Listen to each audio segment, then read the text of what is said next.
forças, coragem,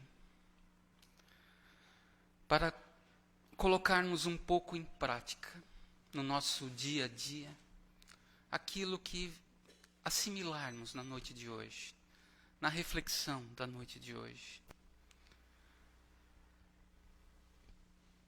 Iniciamos então com a prece que nosso Mestre Jesus nos ensinou. Pai nosso que estais nos céus, santificado seja o teu nome. Venha a nós o teu reino. Seja feita, Pai, a tua vontade, aqui na terra como nos céus. O pão nosso de cada dia dai-nos hoje. Perdoa, Pai, as nossas dívidas, assim como nós perdoamos aos nossos devedores. E não nos deixes cair em tentações, mas livra-nos de todo e de qualquer mal. Pois teu é o reino, o poder e a glória, hoje e sempre. Que assim seja. Lembrando que nas quintas, aqui no Centro Espírita Círculo da Luz, temos o trabalho de desobsessão coletiva. Assim convidamos a todos que mentalmente visitem seus lares.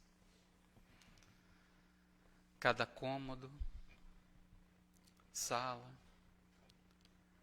quartos, cozinha, visualizando mentalmente e pedindo uma higienização dos ambientes pela espiritualidade amiga, retirando quaisquer energias negativas lá encontradas. E se algum irmãozinho desencarnado lá estiver, necessitado de esclarecimento, que possa ser encaminhado a essa casa, para receber esse auxílio, esse esclarecimento de que ele necessita.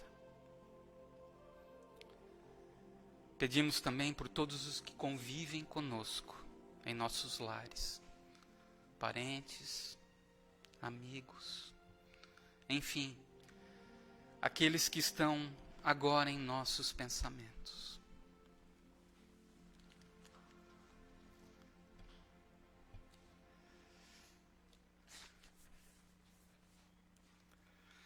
Nas noites de quintas, aqui no Centro Espírita, fazemos também uma leitura de um trecho do Evangelho segundo o Espiritismo. A leitura de hoje será do capítulo 27, Pedi e obtereis. Na parte das instruções dos Espíritos, no item número 22, que tem como subtítulo Maneira de orar. O dever primordial de toda criatura humana, o primeiro ato que deve assinalar a sua volta à vida ativa de cada dia, é a prece. Quase todos vós orais, mas quão poucos são os que sabem orar? Que importam ao Senhor as frases que maquinalmente articulais umas às outras, fazendo disso um hábito, um dever, que cumpris e que vos pesa como qualquer dever? A prece do cristão, do espírita, seja qual for o culto, deve ele dizê-la logo que o espírito haja retomado o jugo da carne. Deve elevar-se aos pés da majestade divina com humildade, com profundeza, num ímpeto de reconhecimento por todos os benefícios recebidos até aquele dia, pela noite transcorrida, e durante a qual lhe foi permitido, ainda que sem consciência disso, ir ter com os seus amigos, com os seus guias, para aurir no contato com eles mais força e perseverança. Deve ela subir humilde aos pés do Senhor, para lhe recomendar a vossa fraqueza, para lhe suplicar amparo, indulgência e misericórdia. Deve ser profunda, porquanto é a vossa alma que tem de elevar-se para o Criador, de transfigurar-se, como Jesus do Tabor, a fim de lá chegar nívea e radiosa, de esperança e de amor. A vossa prece deve conter o pedido das graças de que necessitais, mas de que necessitais em realidade. Inútil, portanto, pedir ao Senhor que vos abrevie as provas, que vos dê alegrias e riquezas. Rogai-lhe que vos conceda os bens mais preciosos, da paciência, da resignação e da fé. Não digais, como fazem muitos, não vale a pena orar, porquanto Deus não me atende.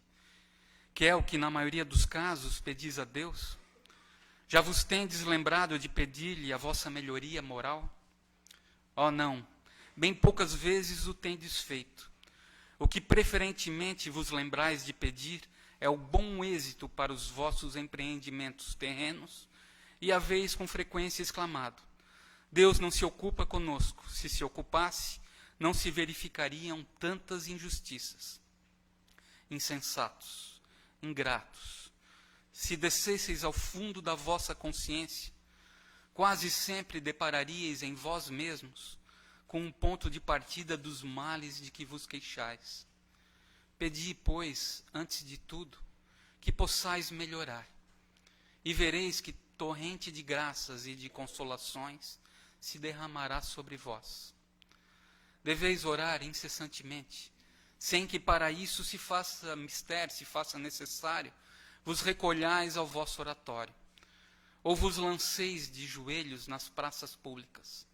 A prece do dia é o cumprimento dos vossos deveres, sem exceção de nenhum, qualquer que seja a natureza deles. Não é ato de amor a Deus assistirdes os vossos irmãos numa necessidade moral ou física? Não é ato de reconhecimento elevardes a Ele o vosso pensamento, quando uma felicidade vos advém, quando evitas um acidente, quando mesmo uma simples contrariedade apenas vos roça a alma, desde que vos não esqueçais de exclamar: sede bendito, meu Pai. Não é ato de constrição vos humilhardes diante do Supremo Juiz, quando sentis que falistes, ainda que somente por um pensamento fugaz, para lhe dizerdes: perdoai-me, meu Deus, pois pequei, por orgulho, por egoísmo ou por falta de caridade. Dai-me forças para não falir de novo, e coragem para a reparação da minha falta. Isso independe das preces regulares da manhã, da noite e dos dias consagrados. Como vedes, a prece pode ser de todos os instantes, sem nenhuma interrupção acarretar aos vossos trabalhos. Dita assim, ela ao contrário os santifica. Tende como certo que um só desses pensamentos, se partir do coração, é mais ouvido pelo vosso Pai Celestial do que as longas orações ditas por hábito, muitas vezes sem causa determinante, e as quais apenas maquinalmente vos chama a hora convencional. V. Monod, Bordeaux, 1862. Finalidade da prece é a elevação espiritual, é elevar as nossas almas. Nesse texto, recebemos orientações, recomendações da maneira que devemos orar, que podemos orar. Um só pensamento elevado a Deus, de agradecimento, ou por algo que passamos e conseguimos contornar, ou por uma alegria que sentimos, já é uma prece, sem a necessidade de longas palavras, de longas frases sobre isso, sobre esse agradecimento, mas apenas um pensamento, vindo do coração, com o coração focado nesse agradecimento, por exemplo, ou num pedido real daquilo que realmente precisamos em nossa existência material, a nossa melhoria moral. Que tenhamos paciência, que tenhamos tranquilidade, que tenhamos paz no coração, que tenhamos forças e coragem para enfrentar as dificuldades do dia a dia, que possamos ter caridade na nossa vivência, na nossa convivência no dia a dia, em todas as atitudes, em todos os pensamentos que temos uns para com os outros. Pensamento elevado, teremos a proximidade da espiritualidade mais elevada, da espiritualidade benfeitora, nos intuindo, nos auxiliando naquilo que precisamos fazer. Nos sentiremos mais próximos de Deus. Busquemos então a prece diária, sempre que acordamos, e em cada momento que achamos necessário, essa elevação do Espírito, essa aproximação de Deus. Que assim seja. Apresentar o nosso palestrante de hoje, nosso irmão Valdinei de Freitas, de Sombrio, vem trazer para nós o assunto Jesus, ouvintes ou praticantes. Vamos vibrar por ele e com ele, para que essa reflexão faça sentido em nossas existências e que possamos levar para o nosso dia a dia.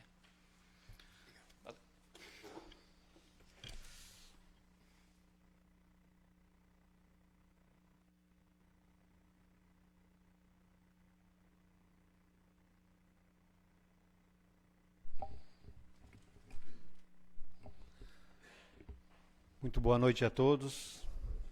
Que a paz do Mestre Jesus se mantenha em cada coração. Deixa eu abrir um parêntese aqui para complementar o que o nosso irmão Sérgio falou. Como eu sei que a palestra fica gravada, depois dá uma olhadinha lá no Facebook. Procura no YouTube a oração de Dona Nazaré.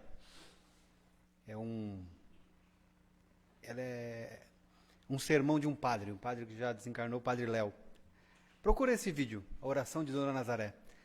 Esse vídeo fala muito do que é uma verdadeira prece. Vamos ao nosso tema.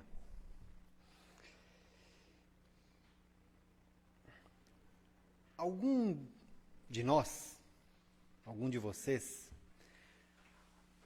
alguma vez já se sentiu infeliz com a sua vida?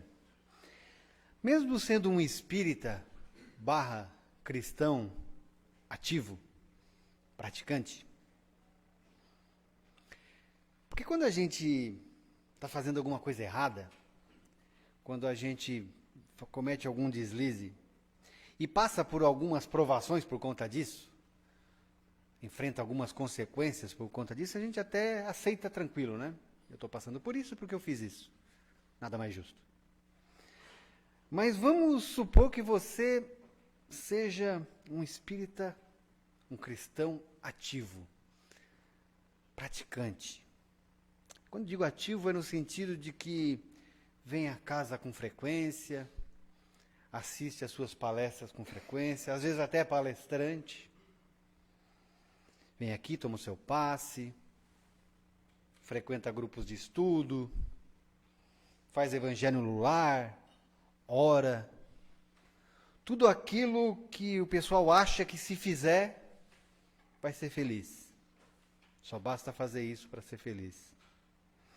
E, no entanto, acaba passando um tempo e mesmo fazendo tudo isso, eu me sinto triste, apático, desanimado.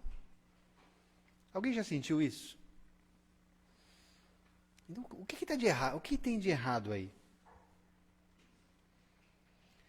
Tem uma passagem do Evangelho de João, onde ele retrata os primeiros discípulos de Jesus, quando eles o encontram, que eram discípulos de João Batista, e João Batista aponta, aquele lá é o Cordeiro de Deus. E aqueles dois discípulos começam a olhar para Jesus e começam a segui-lo. Jesus olha para eles e pergunta: que buscais? E é inevitável nós não começarmos a nossa fala com essa pergunta que está lá no início do Evangelho de João. Que buscais?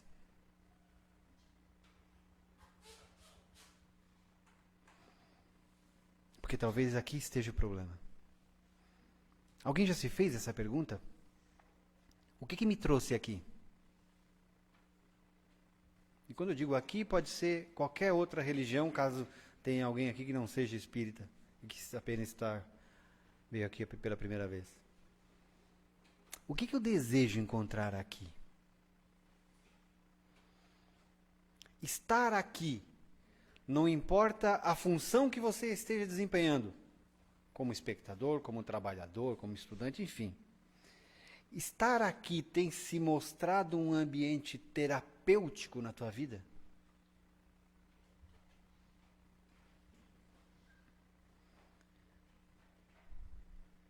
Vamos seguir com a nossa reflexão. Eu vou pedir licença para vocês para ler um texto que serve de base para a nossa conversa de hoje. Ele é um texto extraído do Novo Testamento, da carta de Tiago, capítulo 1, versículos 22 e 25. Sejam praticantes da palavra, e não apenas ouvintes, enganando-se a si mesmo. Aquele que ouve a palavra, mas não a põe em prática, é semelhante a um homem que olha a sua face no espelho, e depois de olhar para si mesmo, sai logo e esquece a sua aparência. Mas o homem que observa atentamente a lei perfeita, que traz a liberdade, persevera na prática dessa lei, não esquecendo o que ouviu, mas praticando-a, será feliz naquilo que fizer. Vou repetir ao fim. Será feliz naquilo que fizer. O Espiritismo, enquanto religião, ele está inserido na categoria cristã. Isso porque, para o Espiritismo, Jesus é aceito de forma inquestionável. Esse simples galileu, carpinteiro, que não tinha nada na vida, andava de sandálias no deserto, esse desconhecido, em algum momento, no início da sua passagem, era um desconhecido que vinha de uma cidade pequena, menosprezada por aqueles da época, que preferia a companhia de pescadores, publicanos, prostitutas, pecadores. Esse que, segundo os Espíritos, é o ser mais perfeito que Deus colocou que Deus nos ofereceu para servir de inspiração, modelo, guia. Eu falo isso sempre que venho aqui. Será que esse homem, esse espírito, que passou tão pouco tempo aqui entre nós, ele que dividiu a história da humanidade entre antes e depois dele, conseguiu já mudar as nossas vidas? Ou será que somos apenas seus ouvintes?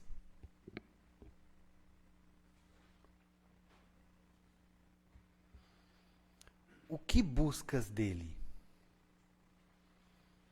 Quando você veio para cá, uma religião cristã, que aceita Jesus como seu modelo e guia, você veio buscar o que dele? Porque há 2000 anos atrás, aquele povo buscava alguém que o libertasse do jugo do Império Romano. Alguém que pegasse em armas. E esse alguém não apareceu. Apareceu um cara que queria libertá-los das suas misérias psíquicas. Mas esse eles não aceitaram. Há 2000 anos atrás, aquele povo da Judéia, da Galileia, buscava alguém que fizesse uma revolução externa. Alguém que botasse para correr o Império Romano. Mas esse homem não veio. Apareceu um homem simples que propunha uma revolução interna, não externa. Mas esse eles não aceitaram. O que buscais de verdade aqui? O que buscas ao procurar por Jesus? Essa é uma pergunta muito séria. Será que algum de nós busca Jesus para que ele resolva os nossos problemas? Porque se for esse o motivo que nos faz procurar por Jesus, eu tenho uma notícia muito ruim para dar. Ele não vai resolver o problema de ninguém. Absolutamente não. A sua proposta foi outra. A sua proposta foi mudança. Foi para isso que ele veio. Ele veio propor mudança em nós.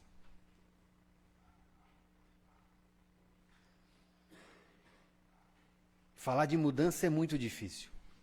Porque é muito difícil a gente se libertar de velhos hábitos, de antigos defeitos. Porque para fazer isso, a gente precisa abrir mão de alguns prazeres. Para mudar, a gente precisa abrir mão de algumas prioridades, muitas delas equivocadas. E na maioria das vezes nós não estamos dispostos a abrir mão disso. E acabamos esperando de Jesus algo que ele não prometeu. Acabamos esperando da espiritualidade, que atua em nome de Jesus, algo que ele não disse que faria, que era resolver as nossas mazelas. Ele disse, dentre tantas coisas, aquele que quiser vir após mim, que pegue a sua cruz e me siga. Ele não disse, daqui a tua cruz que eu carrego. Não. Pega a tua e vem atrás de mim. Ele não prometeu nada mais do que isso. Deixa eu fazer uma pergunta. Se por acaso você faz a sua oração pedindo paciência, você acha mesmo que Deus, que Jesus, que a espiritualidade vai te dar paciência? Acha mesmo? Será que eles não vão criar uma situação na tua vida para que tu possa desenvolver a paciência? Será que quando eu oro para Deus, para os bons espíritos, para que me dê coragem, será mesmo que eles vão me dar coragem? Assim, de graça, só porque eu pedi? Ou será que eles vão colocar na nossa frente uma situação que fará com que a gente tenha a oportunidade de desenvolver coragem, de sermos corajosos? Será que quando eu venho aqui e no meu momento de reflexão eu peço aos bons espíritos, por favor, que a minha família seja mais unida, que eu não tenha tantos problemas? Você acha mesmo que você vai sair daqui só porque pediu e vai chegar em casa e a tua família vai estar rodeada de amor e de união? Acha mesmo? Ou será que a espiritualidade, que Jesus, que Deus não vai criar situações na tua vida familiar que vai dar a oportunidade com que a tua família, para que a tua família se una e que a tua família se desenvolva através do amor, ainda que seja uma perda, ainda que seja uma pancada? Ser discípulo de Jesus, ou seja, ser cristão, implica em mudança. Implica em aproveitar as oportunidades de mudar de vida. E não esperar que ele faça isso por nós. Porque, repito, e desculpe se estou desanimando alguém, ele não vai fazer isso. Ninguém vai fazer isso, a não ser nós mesmos. Muita gente leu, muita gente conheceu as palavras de Jesus, mas poucos vivenciam seus ensinamentos. Ouvir Jesus e até mesmo falar de Jesus, como eu estou fazendo aqui agora, não significa necessariamente viver Jesus. O fato de eu estar falando dele não quer dizer que eu esteja vivendo ele. Quer um exemplo? Segundo o censo do IBGE, 86,6%, ou seja, quase 9 em cada 10 brasileiros são cristãos. Entra aqui os espíritas, os católicos, os evangélicos, enfim, as religiões cristãs. 86,6% são cristãos. Já parou para pensar se todos esses 86,6% dos brasileiros colocassem em prática os ensinamentos de Jesus? Como estaria o Brasil hoje? Aumenta-se a religiosidade, aumenta-se o número de fiéis, aumenta-se o número de igrejas, mas as misérias morais e materiais continuam. E por quê? Porque a grande maioria de nós, 86,6% dos cristãos, apenas ouvimos, mas não praticamos os ensinamentos de Jesus. Vamos trazer aqui para a nossa realidade. Vamos trazer o texto que a gente leu de Tiago para a nossa realidade. A gente está, cada um aí que faz a sua conta, faça a sua conta. Está na casa espírita há quanto tempo? Quanto tempo você está na casa espírita? Na tua igreja, caso alguém não seja espírita. A gente vem para cá, ouve de forma repetida e cansativa que nós devemos perdoar. Devemos fazer a reforma íntima. Devemos mudar o ponto central dos nossos interesses. Faz muitos anos que a gente ouve palestrante após palestrante falar isso. Mas faz 5 anos que eu não perdoo ninguém. Que eu não perdoo uma pessoa. Faz 5 anos que eu me recuso a mudar. Faz 10 anos que eu não quero sair da minha zona de conforto. A pessoa está em baixa, ela procura uma casa de oração. Vamos falar da nossa realidade.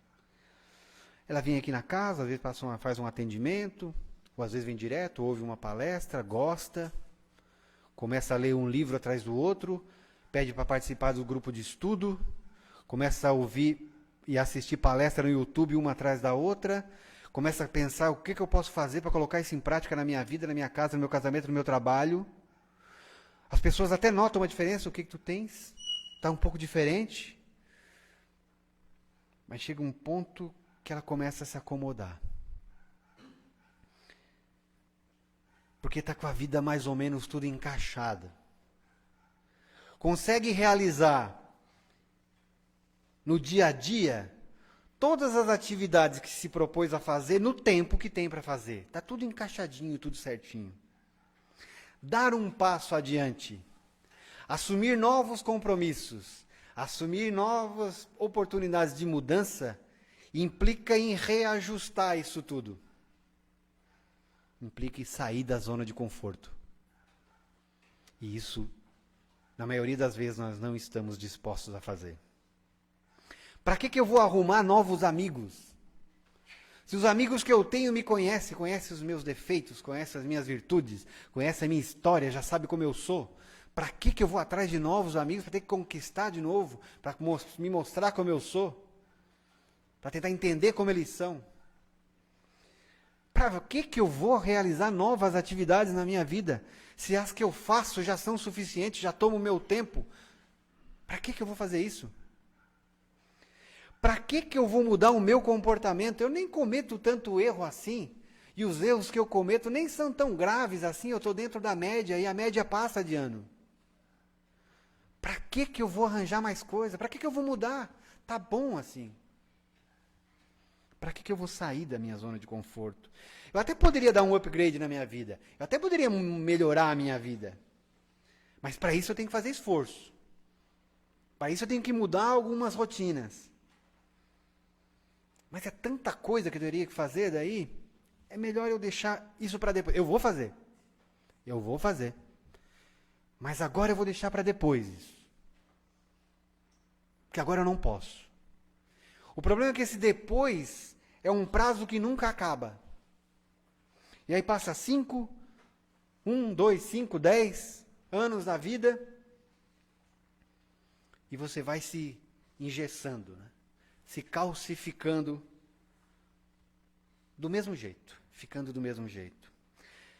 Sair da zona de conforto é muito difícil. Talvez seja um dos maiores desafios da nossa vida, sair da zona de conforto.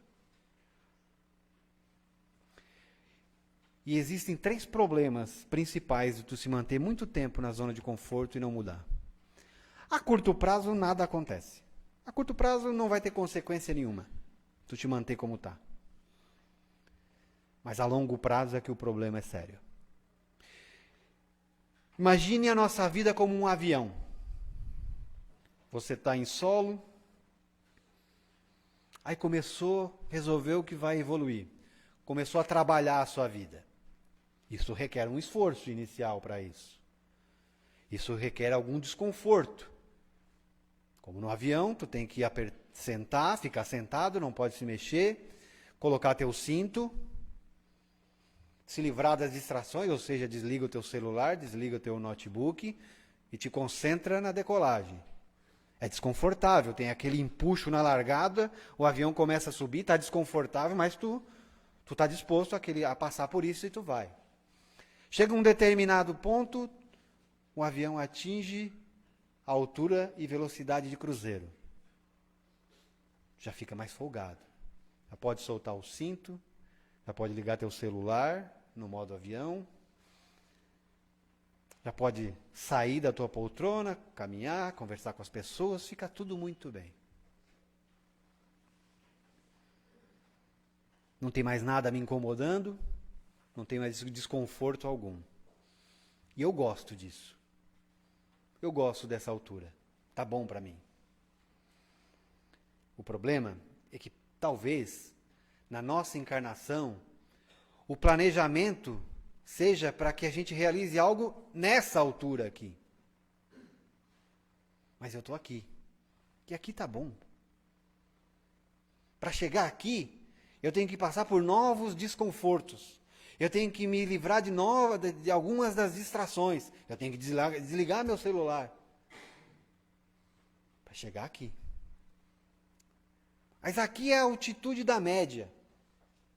E a altitude da média é bom. É legal estar aqui.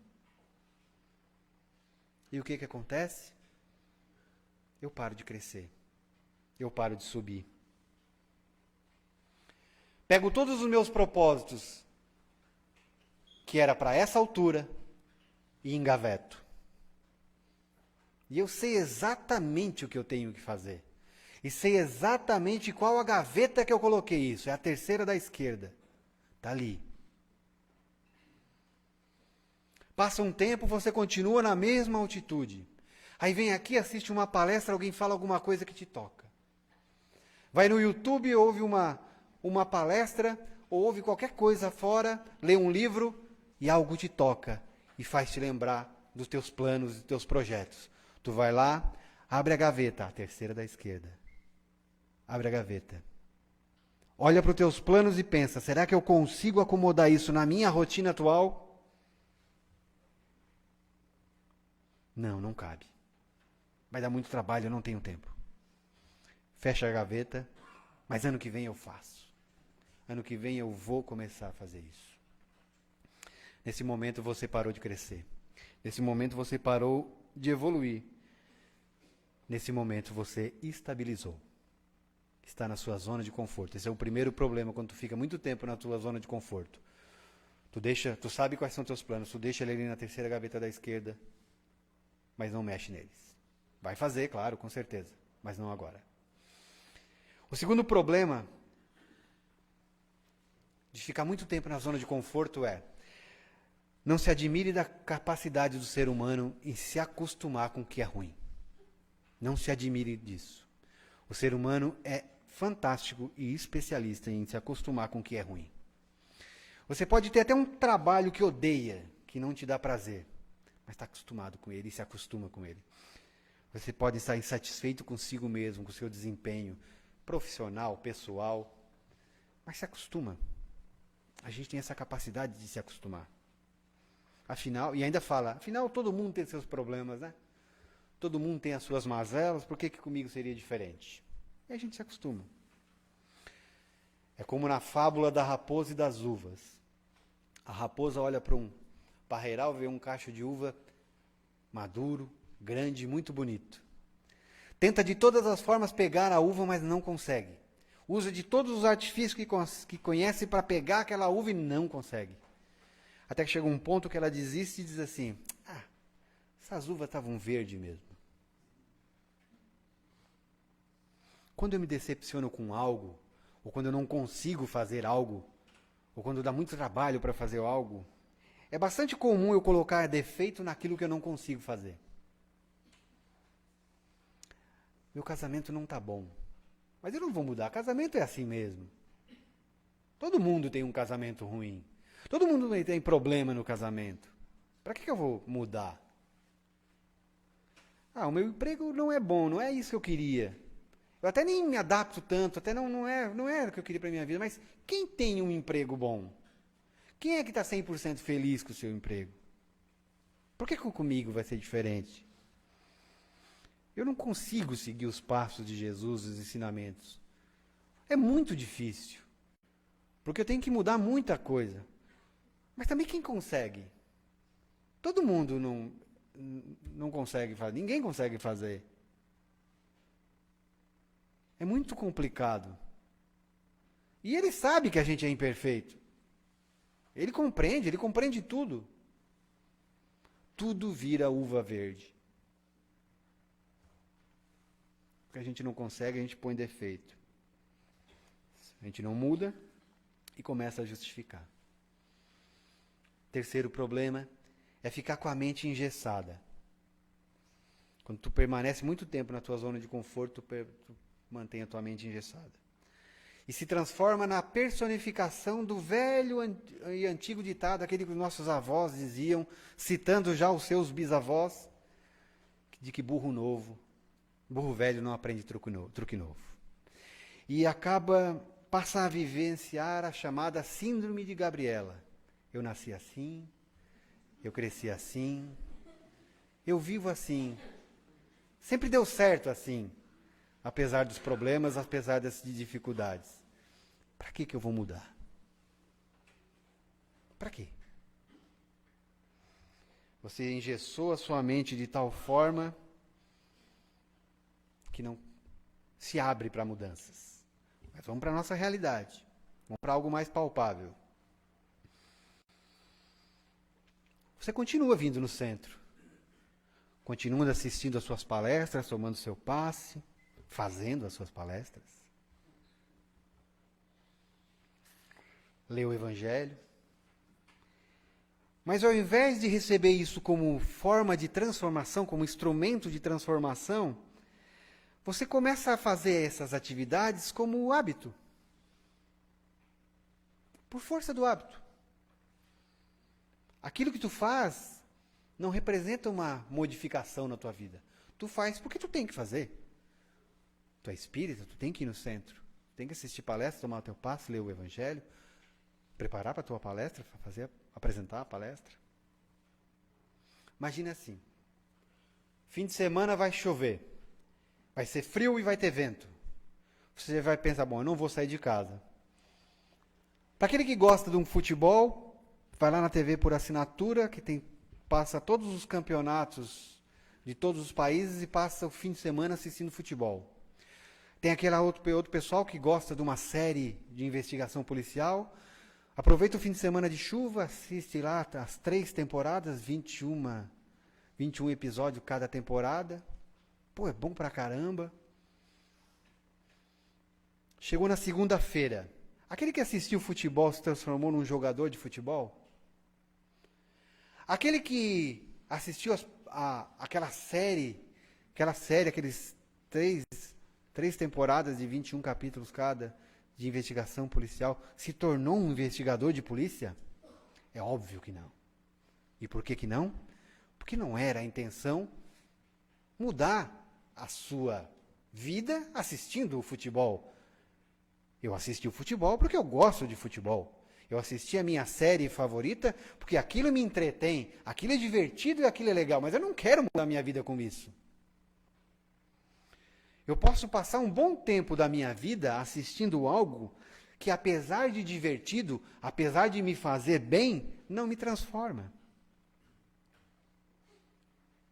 E se eu me acostumar a só ouvir as palavras de Jesus, a só assistir a palestra, a só ouvir as palestras? Mas assim como o futebol e a série de investigação policial, aquilo não tem o poder de mudar a minha vida mais. Mas aquilo é bom. É óbvio que é bom. Eu reconheço que é bom.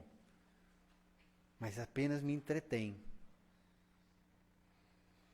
Eu posso passar muitas horas da minha vida com alguma distração que é muito boa. Para minha mente, mas não para minha vida. Porque eu me acostumei a vir assistir a palestra todas as segundas, ou todas as quintas, ou todas as segundas e quintas. Aquilo é bom. Mas aquilo apenas me diverte, me distrai, porque é legal. Mas aquilo não muda a minha vida.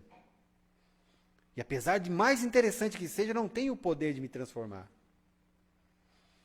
O fato de eu comer todos os dias não me transforma num cozinheiro. Porque o meu ato de comer é para saciar uma necessidade apenas. O fato de eu assistir e de ouvir ou ler a palavra de Jesus não me transforma necessariamente num praticante de Jesus. Porque eu faço aquilo apenas para saciar uma necessidade, porque eu tenho que fazer. Porque é minha obrigação fazer. E aí eu me transformo numa espécie de consumidor da fé. Uma espécie de sommelier da fé. Sabe sommelier de vinho? Que vai lá degustar e ver se está bom ou está ruim.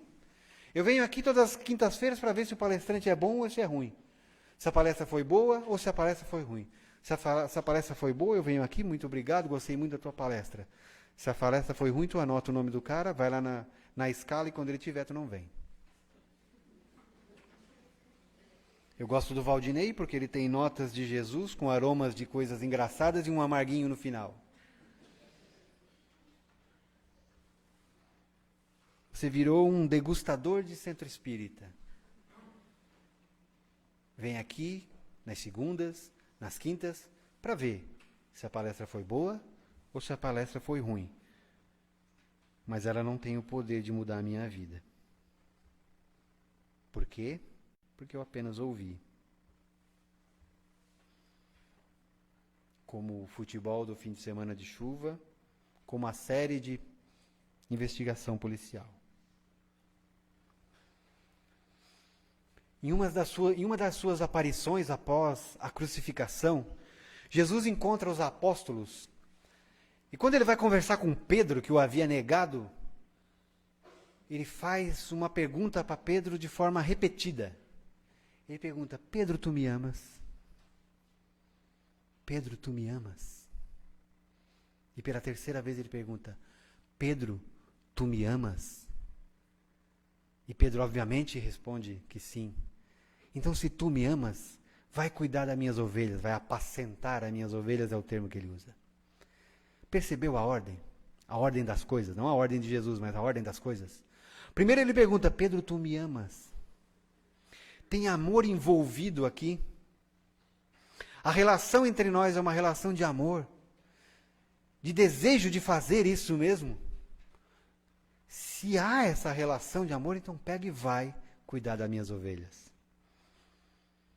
Vá fazer as tuas palestras. Vá ouvir as tuas palestras. Vá tomar o teu passe. Vá ler o teu evangelho. Mas antes pergunte para si mesmo: Pedro, tu me amas? Tem amor envolvido nesse ato que tu estás fazendo? Tem o desejo real de fazer aquilo ali? Ou apenas está fazendo por hábito, por obrigação, porque tem que fazer? Há amor nesse projeto? Porque é isso que Jesus quer. Que quando a gente faça algo, a gente faça com amor. Com desejo de estar fazendo aquilo. Porque talvez seja um equívoco eu procurar uma casa de oração se a minha intenção é não mudar. É apenas fazer parte de um grupo religioso. Que tem um objeto de culto, que tem alguns rituais. Talvez seja um equívoco eu cumprir as minhas obrigações religiosas só de forma externa, porque eu tenho que cumprir para que as pessoas vejam que eu estou cumprindo a minha obrigação. Eu fui lá e tomei meu passe. As pessoas me viram que eu estava lá na palestra. Eu estou frequentando o grupo. Mas tem amor envolvido nisso? Tem desejo de fazer isso? Porque talvez seja um equívoco, como disse o nosso irmão Sérgio, tu fazer uma oração sem sequer se dar conta das palavras que você está repetindo. e não fazer com o coração.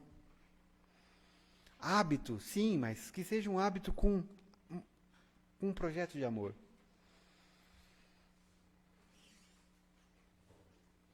E assim é para a vida, porque quando a gente fala de Jesus, nós não estamos falando só de Jesus aqui dentro do Centro Espírita. Jesus é um projeto para a nossa vida. Porque é um equívoco eu continuar num trabalho, ou pelo menos não tentar sair de um trabalho que não me dá prazer, que me deixa mal, que eu odeio, porque não há amor ali, porque não há envolvimento. Porque talvez seja um equívoco eu não tentar modificar o meu casamento, apenas ter uma certidão de casamento, mas não modificar para melhor o meu casamento. Porque às vezes não tem mais amor ali. Ou às vezes não faz sentido tu dar um abraço em alguém se não tem vontade de fazer isso, ou se não tem sentimento. Ou tu ficar com teu filho sem ter qualidade do tempo que tu tá com teu filho. E não só dar um celular para ele e ficar do lado dele e eu estou com meu filho.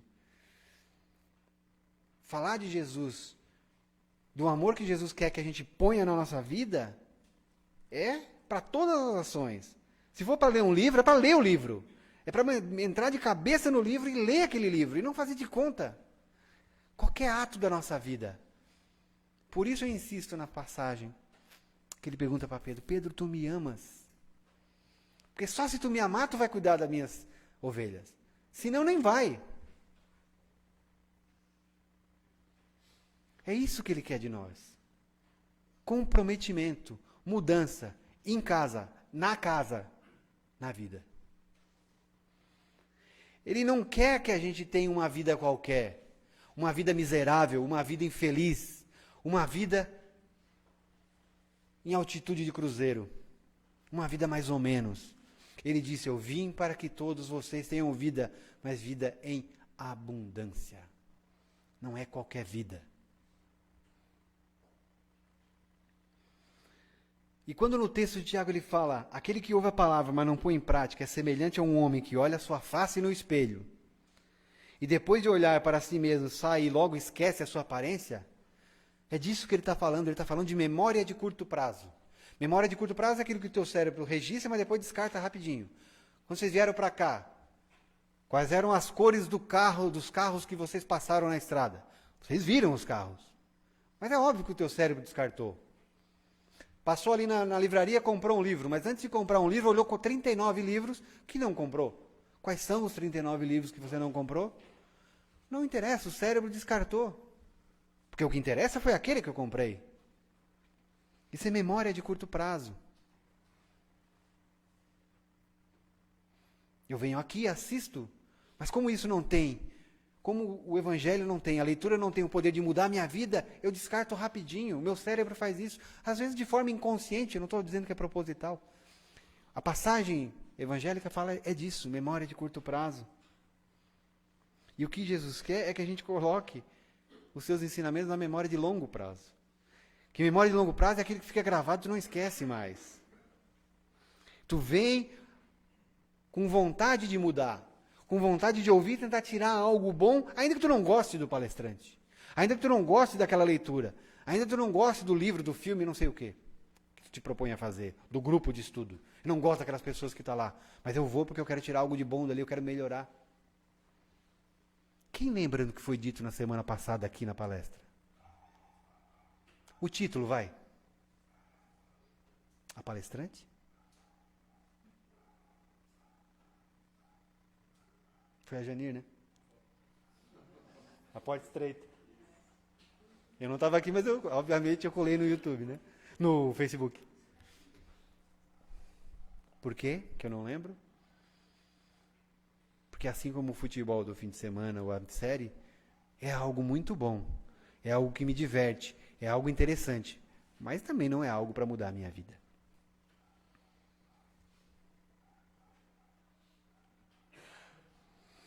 A prática é a única forma de criar memórias de longo prazo.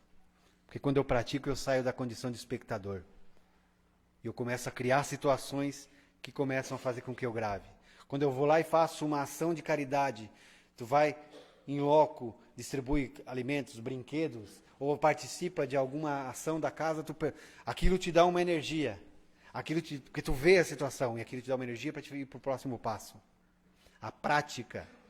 Praticar te faz criar memória de longo prazo. Esse é o efeito da prática na nossa vida. Mas para sair da zona de conforto, a gente precisa de uma grande motivação.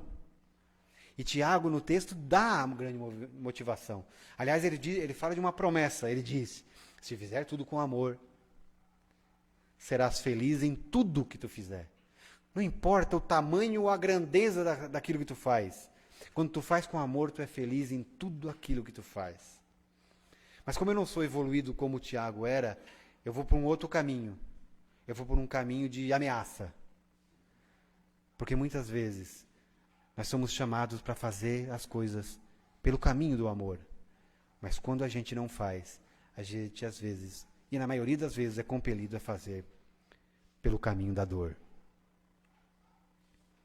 Porque não se engane, uma provação e uma dificuldade na vida é um dos melhores e maiores instrumentos de modificação da nossa vida. Se nós fôssemos aquela florzinha, aquele dente de leão, que tu basta assoprar e ele já se espalha, mas nós somos pedra. É dinamite para fazer espalhar. E às vezes, só uma provação nos coloca no caminho da mudança. Porque tua vida está tudo normal, tu está em altitude de cruzeiro, na tua zona de conforto, de repente acontece uma coisa muito séria na tua vida. Aquilo te causa um impacto. Bota a tua vida de cabeça para baixo. E tu tem que se reerguer de qualquer jeito, tu tem que sair da tua zona de conforto na marra. É assim. Conta-se uma história de um cachorro que estava num posto de combustível, estava deitado em cima de uma tábua, e o cachorro só uivava. Aí alguém que estava lá no posto perguntou para o frentista, esse cachorro, o que acontece com esse cachorro que ele só uiva? Aí o frentista falou que ele tá, naquela tábua que ele está sentado tem um prego, que está deitado. E ele está lá, deitado em cima. Aí a pergunta óbvia, mas por que ele não sai de lá? Porque está doendo só o suficiente para ele gritar. O dia que estiver doendo o suficiente para ele tomar uma atitude, ele vai sair e se levantar. Vai sair dali. Às vezes, está doendo o suficiente só para eu reclamar. Ainda não está doendo o suficiente para eu tomar uma atitude. Eu disse que eu ia fazer uma ameaça. Mas quem pratica será feliz. Será feliz em tudo que fizer. E por que será feliz? Porque vai deixar de esconder aqueles erros ou aqueles projetos que estão lá na terceira gaveta da esquerda e vai colocar em prática, vai tentar mudar aquilo que está errado. Porque quando eu começo a praticar, eu vou aos poucos compreender e devagarinho eu vou aprender a dar a outra face, a não me vingar. Aos poucos, bem devagarinho, eu vou aprender que eu tenho que ajuntar tesouros no céu e não aqui na terra. Vai lá no YouTube e assista aquele vídeo. É triste demais aquele vídeo do senhor que morreu agarrado à bicicleta, na enxurrada, e que as pessoas gritavam, larga a bicicleta, e ele estava no meio da enxurrada segurando a bicicleta, e as pessoas gritavam, larga a bicicleta. E ele não largou a bicicleta e foi ele a bicicleta para o bueiro. A gente tem muita bicicleta na nossa vida que a gente fica segurando e não quer largar. Eu não estou criticando ele, muito pelo contrário, imagina. Minha esposa sabe, eu até pensei, vou usar ou não vou usar? Parece que eu estou criticando o cara. Eu não sei da vida dele, eu não sei o que fez ele fazer, por que ele estava segurando aquela bicicleta. Talvez nem dele fosse. Valesse mais do que a vida dele. Mas eu sirvo apenas como exemplo. Então, quando eu me proponho a mudar, eu vou aprender que tem que juntar tesouro lá e não aqui. Eu vou começar a aprender devagarinho a ser humilde, a ter fé e ser humilde. E saber que a humildade é que vai asfaltar o meu caminho daqui para frente. Eu vou aprender aos poucos com Jesus e praticando que a verdadeira caridade, como ele pregou, ela passa por benevolência para com todos, indulgência, ou seja, tolerância com os outros, perdão das ofensas. Está lá no Livro dos Espíritos, questão 886. Quando eu me proponho a mudar, quando eu me proponho a colocar em prática os ensinamentos de Jesus, eu vou rever as minhas atitudes. Eu vou olhar para trás e ver as minhas decisões e dizer assim, isso está errado. Eu tomei essa decisão, mas está errado e eu não quero mais fazer isso, porque eu não quero mais isso para a minha vida. E eu me arrependo dessa decisão que eu tomei, porque eu não quero mais passar por isso. Só praticando a gente consegue ter essa noção. Só praticando os ensinamentos é que eu consigo revisar todo o meu passado. E não ficar preso nele. Uma fotografia do passado. Preso na mesma vidinha, sem querer mudar. E aí não é uma questão de idade também. Porque se nós somos espíritas, nós acreditamos que somos imortais. Então não tem nada a ver com idade. Eu estou muito velho para mudar. Não está, não. Está nessa encarnação, mas tem muita coisa pela frente. No início, eu comentei que nós, como espíritas, nós aceitamos Jesus. Mas isso é fácil, né? Aceitar Jesus é fácil. O nosso problema é outro. É o que nós estamos fazendo para que Ele me aceite. Para que Ele nos aceite. Porque aceitar quem é perfeito é fácil. O difícil é se fazer aceitar diante das nossas imperfeições. Porque para que eu corrija minhas imperfeições, exige algumas atitudes na minha vida. Exige mudança. Exige desejo sincero de se transformar. Exige imaginar que eu não posso apenas vir aqui, tomar meu passe, assistir a palestra, ler o Evangelho e sair daqui fazendo as mesmas coisas que eu sempre faço. É preciso se conscientizar disso. Isso é que é o difícil. Praticar Jesus. Qual o impacto na minha vida se eu começar a praticar Jesus? Está procurando o que dá como exemplo. Porque o exemplo grava mais do que eu estou falando. Se der um exemplo, as pessoas às vezes lembram mais do exemplo do que eu falei. O que dá como exemplo de o tamanho do impacto na minha vida se eu começar a praticar Jesus? E assistindo uma palestra do Rossandro, ele cita inteligentemente, e eu vou pegar dele isso. Tem uma música de um padre. Tem gente que não gosta que palestrante espírita fale de padre. O cara fez uma coisa boa, por que eu não posso falar? Né? Só porque ele é padre? Essa música eu acho que até que vocês conhecem, é bem conhecida de todos. Padre Zezinho. A música dele diz assim, eu vou até ler para não errar, né? Um dia uma criança me parou, olhando nos meus olhos a sorrir. Caneta e papel na sua mão, tarefa escolar para cumprir. E perguntou no meio de um sorriso o que é preciso para ser feliz. Pausa na música.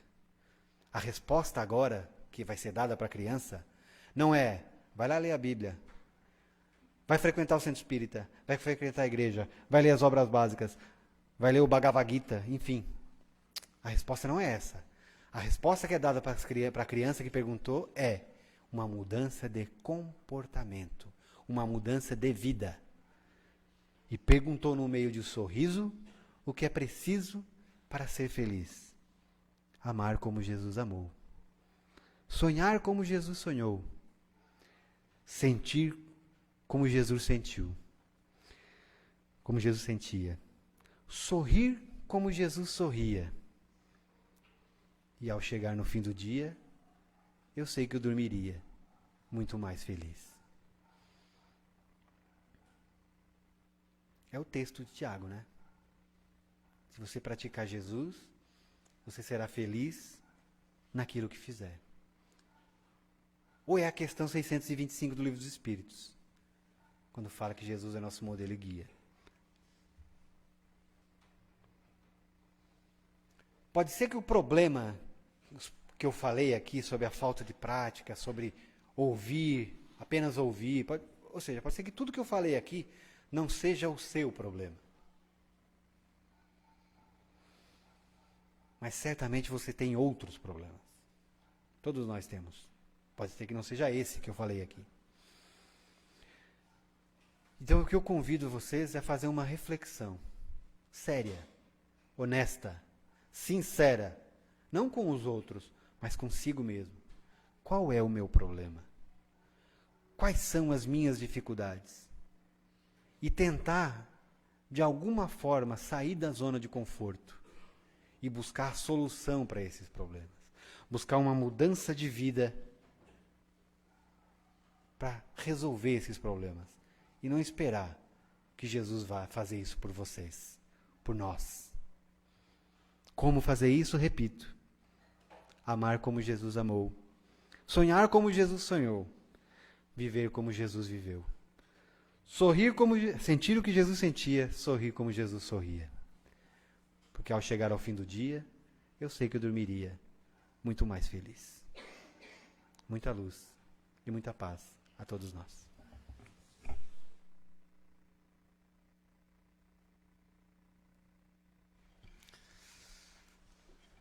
Agradecemos ao nosso irmão Valdinei pelos esclarecimentos da noite de hoje, da necessidade, da vontade, do esforço, da motivação pelo amor, para que possamos vivenciar, colocar em prática os ensinos de Jesus. Agradecemos também pelo esclarecimento em relação ao mecanismo, como funciona a prece, quando a gente pede, e como Deus, como Jesus e a espiritualidade amiga, nos oferecem, então, a oportunidade de desenvolvermos a paciência, a humildade, à medida que vamos praticando aquilo que Jesus nos ensinou.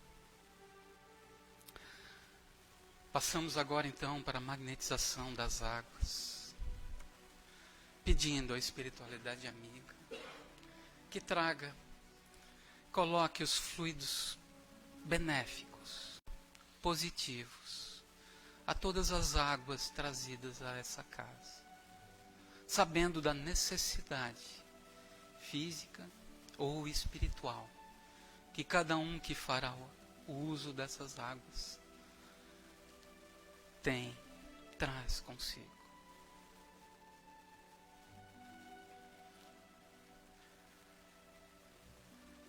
Vamos agora enviar energias benéficas, positivas, para todos os nomes que foram colocados nas urnas na entrada, por todos os nomes, pessoas, espíritos encarnados ou desencarnados. Enviamos energias positivas a todos que estão passando por dificuldades, doenças, que estão presos, prisões físicas ou pelos vícios, aos idosos, alguns abandonados em seus próprios lares ou em asilos, não recebendo mais visita de seus familiares, pelas crianças abandonadas ou em dificuldade. Enfim, para todos aqueles que estão agora em nossos pensamentos.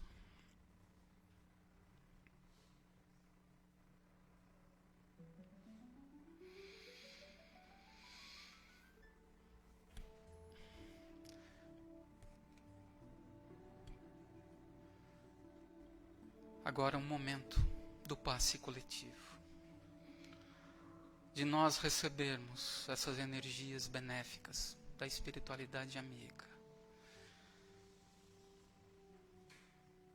trocando energias negativas, fluidos negativos por fluidos positivos, para que momentaneamente nos sintamos mais fortes,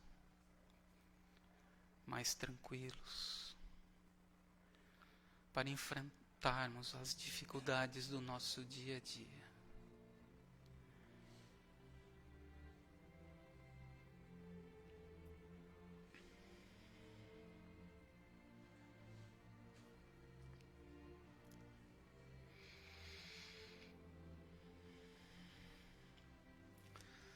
Encerramos novamente com a prece que nosso Mestre Jesus nos ensinou.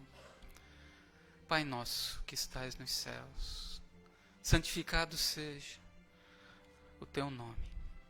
Venha a nós o teu reino.